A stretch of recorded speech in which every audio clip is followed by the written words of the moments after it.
What's up, guys? Today we're going to be doing something a bit different. We're going to be looking at my first ever fan film, Paranormal Activity, The Mark of the Coven. And I'm going to be breaking it down for you. I'm going to be telling you how it was made. I'm going to be pointing out all the Easter eggs and references I put in there. And yeah, this is a video I've wanted to make for a while now. I just never really got around to it. So I'm glad I'm finally doing it. And I hope you enjoy. I remember how this all started in the first place. I was playing GTA 5 with my friends, and out of nowhere I was thinking to myself, you know what, I kinda want to make a Paranormal Activity fan film, and they said that I should do it, and right then and there I just kinda decided that I am going to make a Paranormal Activity fan film, and I actually planned a lot of it right there on the spot too as we were playing. So fast forwarding a bit, the very first thing I did for my movie was buy a Simon game that I saw at Walmart, and then later replaced it with a new one that I saw at Value Village, which happened to be the exact same model that they used in the marked ones. And it is also the only thing I spent money on for this movie, which brings my budget up to $5 whole. And before we get into the actual movie, I want to talk about the trailer a little bit. I kinda went for the basic sort of trailer, like setting up what it's about, throw some spooky scenes in there, and then at the end of the trailer, I tried to replicate what the Ghost Dimension did with its trailer, like a bunch of quick clips and some intense and fast-paced music over it.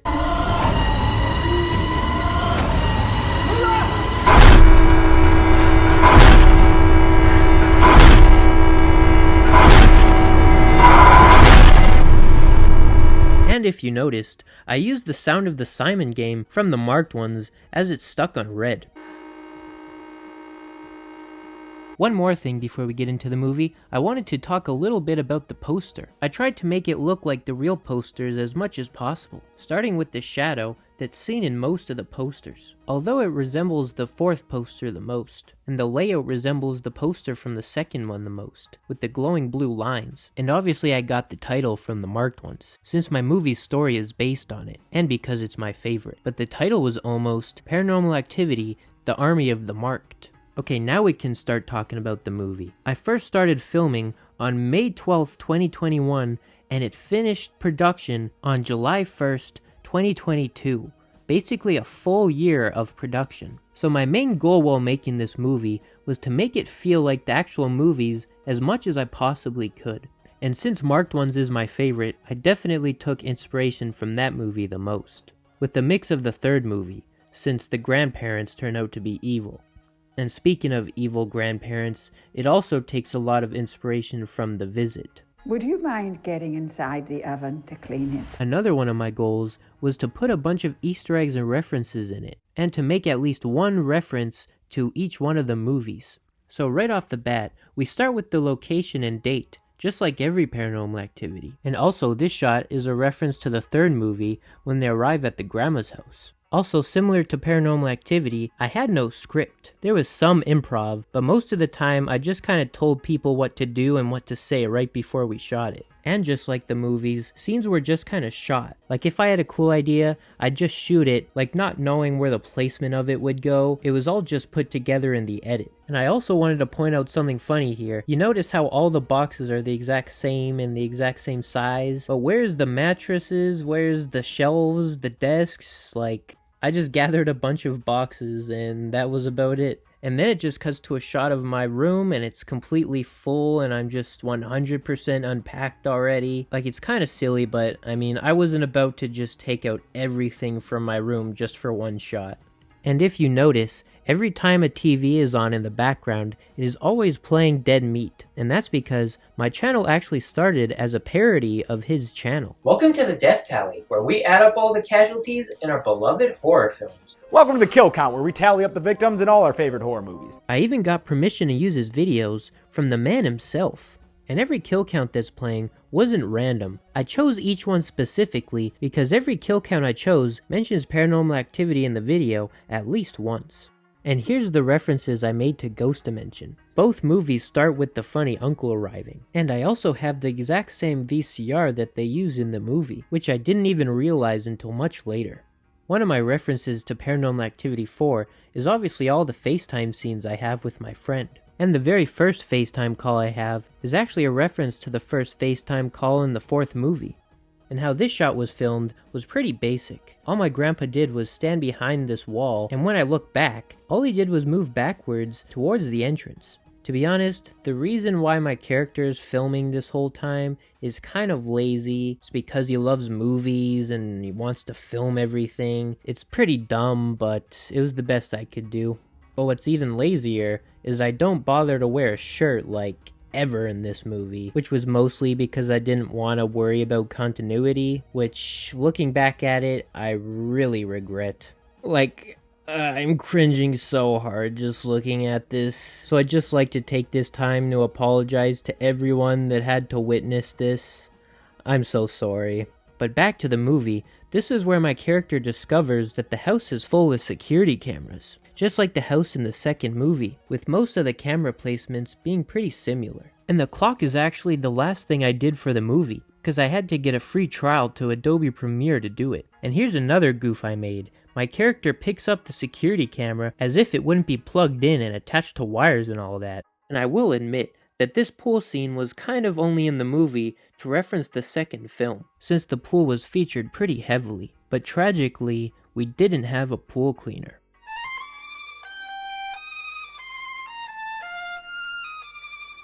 And so begins night 1. Just like most Paranormal Activity movies, I number each night. And whenever something spooky happened, I made sure to set it to 3 AM, since that's witching hour. I also made sure to use that iconic droning sound whenever Toby is in the room.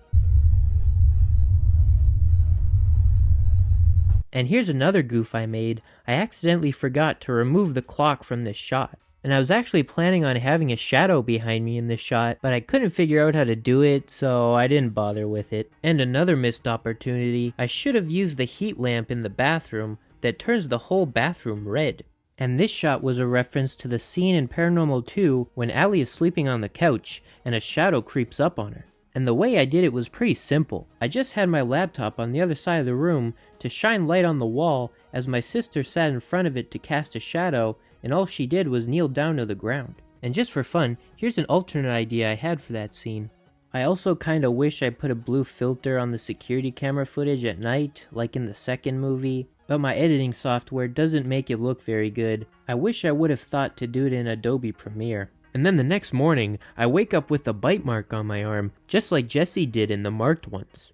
And also like the marked ones, my character mentions that he has a dream with a bunch of old ladies on a farm. But I did have this weird dream where I was on a farm with a bunch of old ladies.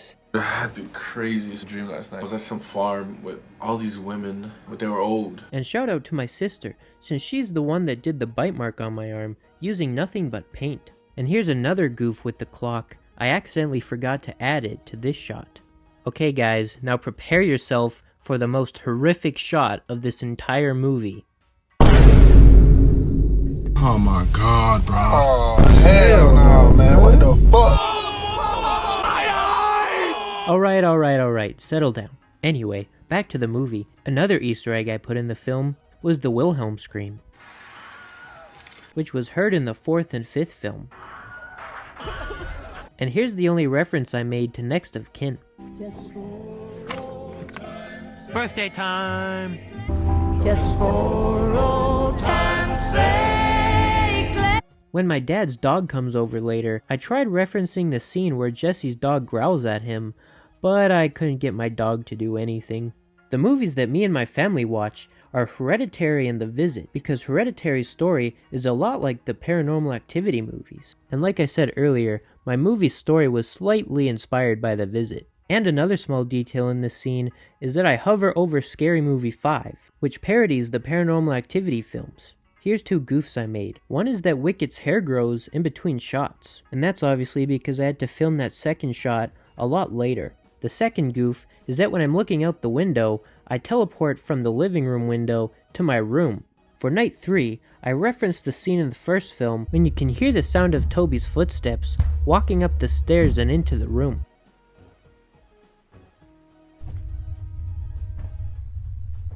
Now time for a scene that's full of Easter eggs. First up we got the fan from the third movie, which actually functions and rotates by the way. And then there's the Kinect from the 4th film. Then I pull out the picture of Katie that they burnt in the second film. I also wanted a Ouija board in this scene, but I didn't really want to buy one.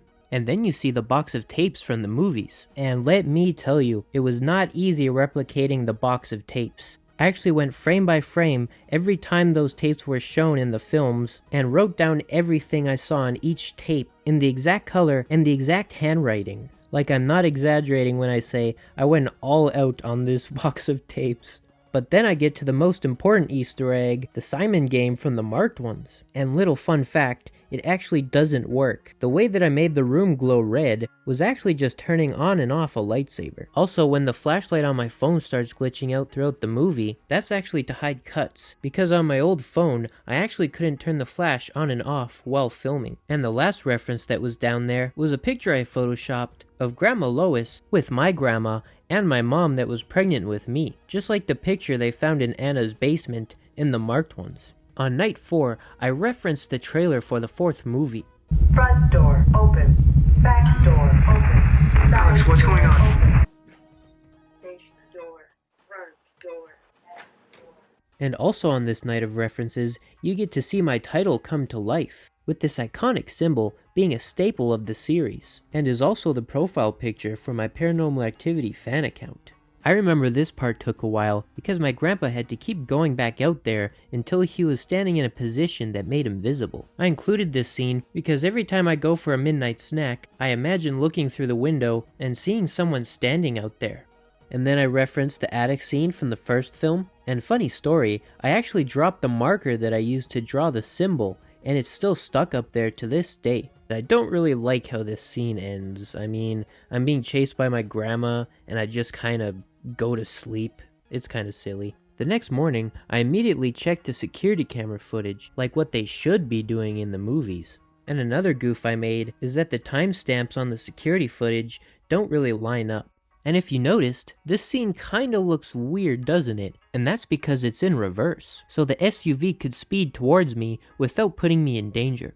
But I'm also just now realizing I could have just had him creep up towards me and just sped up the footage, since I ended up speeding up the footage anyway. The next morning I wake up completely unharmed, and my grandma mentions that the car was totaled. The reason why I had this scene was my way of showing that the demon was protecting me, just how it protected Jesse in the marked ones. I also mistake it for a guardian angel, just like Jesse does. And my way of testing out the demon's limits was to get my friend to punch me. And I won't lie, it does look kinda silly, but it was the best we could do. And my second idea was to jump off the play structure and get caught in midair, but obviously we didn't have any wires or anything like that. And here's a quick reference to the third film. Are you doing this? I told you, man, it's not me. What are you doing? It's not me.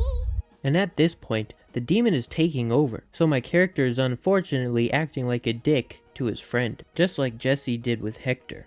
And since my character is now feeling as invincible as Jesse, he tries to get mugged, and he doesn't have to wait long, because two thugs really want to recreate the scene from the marked ones. But now that my character isn't really himself anymore, he has crazy demon strength, and he goes all in on the thugs, just like Jesse harassing the store owner. And a funny story for this scene, both these thugs are my friends, but I only planned on having one person there. But the one with the cast just happened to be there while we were filming, and I asked him if he wanted to be a part of it. And then to end the scene, me and my friends run away like Jesse and Hector. And when I get home, I do some research and find out what happened to Oscar and Jesse. And when I made these fake news articles, I only wrote the first paragraphs. The rest is just nonsense. And a fun little Easter egg, both of these articles are published by Randy Rosen, who's the character that survived the third movie. Originally, there was actually more to this scene, where I actually find the YouTube video that Jesse and Hector uploaded to YouTube. And just like the tapes, I went all out on these comments. I had a bunch of alt accounts, and I even asked my friends to comment. And I made sure that the comments Jesse and Hector mentioned were in there as well. Before the big finale, I had another scene planned, but it ended up being deleted. It would have started after I pulled hair out of my eyes, just like Jesse did. And then I would have gotten the idea to do what Oscar did to escape the demon. So I began to search for some toxic chemicals, but then I would have been stopped by the demon protecting me. And when that didn't work, I tried another method, and when that didn't work, I would have given up defeated. But this whole thing was cut because my acting wasn't very good, and knowing YouTube, they probably would have hated this scene. But if you want to know how I did these shots, it was also pretty simple. It was just fishing wire, which I didn't do a very good job at hiding in the first take. And so begins the final night. We start off with yet another reference to the marked ones, as I'm lured to the basement by the sound of my sister screaming for help. Desiree! Just like how Jesse was lured into the basement by the sound of his dog whimpering. Trouble? And then I get trapped down there for my final possession, just like in the second and fifth film. And then my grandma comes in to reference the third film, and she's even wearing the same color shirt as Grandma Lois. And here I wish I did a time-lapse like in the second film. It also would have been pretty cool to shoot the rest of the movie in night vision. And something I never liked about this finale is the fact that my sister all of a sudden starts filming, even though her character would have no reason to. And another goof is that you can see my grandpa's SUV even though it's supposed to be totaled and it doesn't have a scratch on it. Searching the house, my sister finds a pentagram on the ground just like in the marked ones, and we drew it with chalk. And here's another reference she finds. Dallas?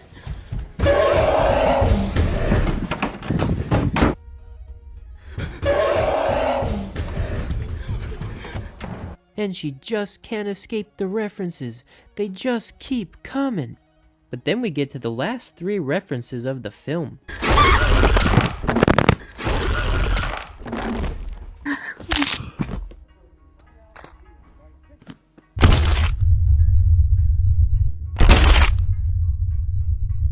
And just like the Paranormal Activity films, there was a bunch of hidden cuts throughout the finale to make it look like all one take. And I'm pretty sure there's 5 in total. I'm gonna do my best to remember where they are though. I remember the first one for sure is right here.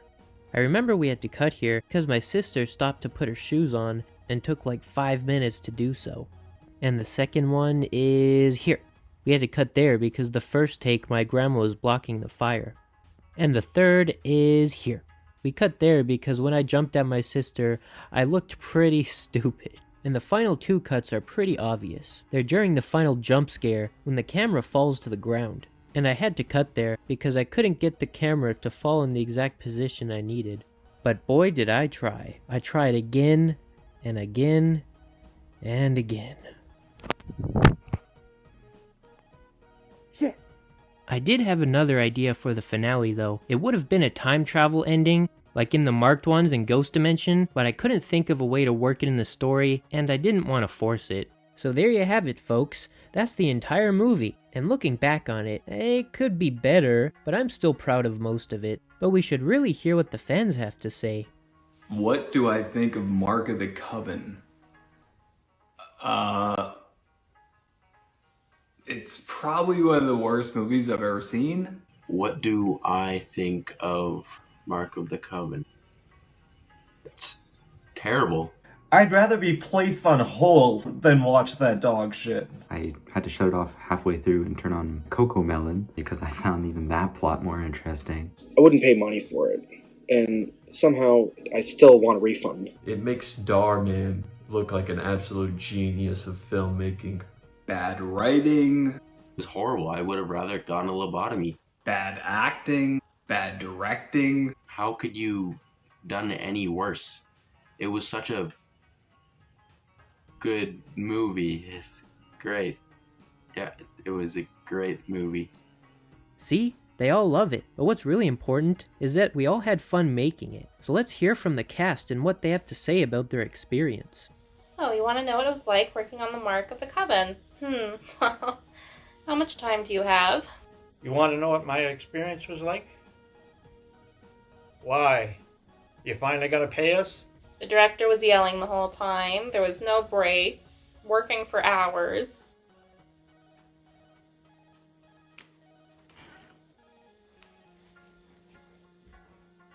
Glad I didn't have to work on his second film. He was horrible to work for. I'd rather work at Best Buy on Black Friday than work with him again. Like, all we had to do was stand by the fire. But he kept yelling at us. Like, stand better. You're not standing good enough. The director of this movie took his job way too seriously. Like, you'd think he thought he was Steven Spielberg or something. The boss was crap. The pay was crap. Paid us in Burger King gift cards. No pay, also no bathroom break. Like, I have to wear a freaking diaper to set.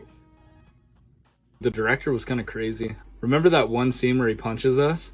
We were just walking over to say hi, and he just attacked us out of nowhere. The director is a really nice and handsome guy, and I loved my experience. Ah, come on, guys. You're too kind. So that's Mark of the Coven. I hope you enjoyed this video as much as my crew enjoyed making the movie. Maybe I'll do this with more of my fan films, but yeah, that's it.